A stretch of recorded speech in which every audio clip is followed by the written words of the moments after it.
Josephine Bartolo, anzjana ta' 69 sena mill-Kalkara, mietet traġikament it-tnejn filgħodu wara li jintlaqtet minn trakk. L-inċident seħħ l-ħabta ta' l-10 fi triq ir-Rinella fil-Kalkara. Min tarif li kiseb One News minn fuq il-post jirriżulta li t-trakk li huwa wieħed kbir u li anka kellu crane fuqu kienet jinstaq minn raġel ta' 37 sena minn Bormla. Is-sewwieq ta' trakk qal lil One News li huwa kien ġej minn triq is-Salvatur meta f'daqqa waħda sema ħafna għajat.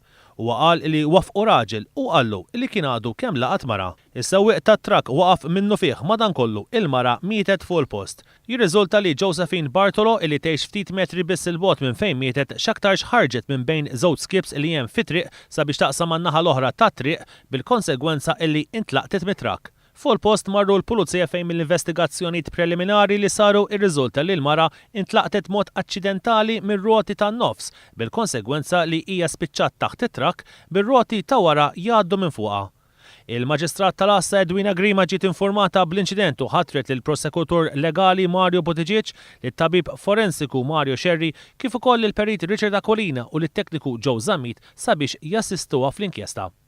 Waqt li kienet għaddejja din l-inkjesta fuq il-post marru membri tal-familja tal-anzjana illi deru kommossi ħafna għal dak illi raw quddiem għajnejhom. L-investigazzjoni tal-pulizija qegħdin jitmexxew mill-Ispettur Robert Tsajt Sareo tad-Distrett.